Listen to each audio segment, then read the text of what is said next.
La question si souvent soulevée est la suivante. Tous seront-ils dans la cité de Dieu? Allons à la première lettre aux Corinthiens où Paul montre que les croyants n'occupaient pas leur position et étaient, de ce fait, en grand danger de perdre leur héritage. 1 Corinthiens 10, 1 à 10. De même au chapitre 3 de l'Épître aux Hébreux. Le Seigneur met en garde ses croyants concernant leur héritage et les exhorte à prêter attention à ce que dit le Saint-Esprit. Christ l'est comme fils sur sa maison, et sa maison, c'est nous, pourvu que nous retenions. Hébreux 3, 6. Ce qui signifie que nous ne pouvons ne pas être de sa maison. Il est possible d'entrer au ciel sans être pour autant dans la sainte cité. Nous sommes constamment exhortés à avancer, à ne pas nous arrêter.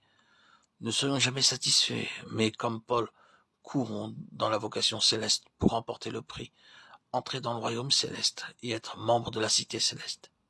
Dieu ne bâtit pas des systèmes, mais son Église, et ceux qui marchent dans la vocation la bâtissent avec lui. Notre Seigneur fut un mystère pour les hommes. Ils ne l'ont pas connu. Il y a quelqu'un que vous ne connaissez pas, qui vient après moi, Jean 1, 26. Et l'Église est un mystère. Christ a été un grand inconnu, et l'Église l'est aussi, parce qu'elle est sur une base céleste. Inconnue des systèmes, l'Église est sous le gouvernement des cieux. C'est pourquoi elle n'est pas connue des églises. Éphésiens 3, 3, 4. Ceux en qui Christ a son trône avanceront et ne s'arrêteront pas à ce qui est moindre que la plénitude de Dieu. Ils seront une partie de cette cité qui sera éclairée de la gloire de Dieu. Apocalypse 21, 22. Il mesura la muraille et trouva 144 coudées, mesure d'homme, qui était celle de l'ange. Apocalypse 21, 17. La muraille parle de ce qui sépare, de ce qui est distinctif.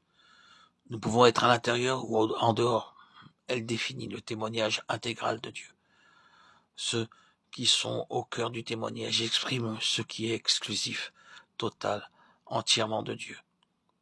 Dans cette merveilleuse vision, la muraille qui entoure la ville d'or pur donne toute sa signification à la gloire de la nature de Dieu exprimée en termes de pureté, de jaspe, de cristal, de verre pur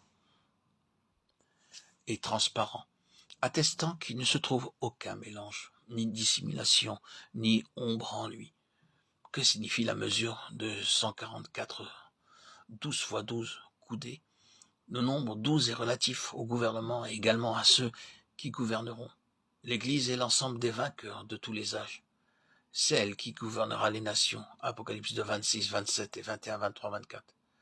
Ils sont en symbole les feuilles de l'arbre de vie qui serviront à la guérison des nations. Apocalypse 22, 2.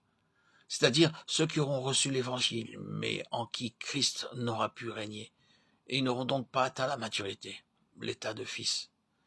Cette vision montre combien grande et profonde doit être l'œuvre du Saint-Esprit en nous, afin d'éliminer notre vie naturelle polluée, mélangée, trouble, dissimulatrice. Cette œuvre sera pleinement réalisée comme montré par ce symbolisme en tous ceux qui auront suivi l'agneau partout où il va.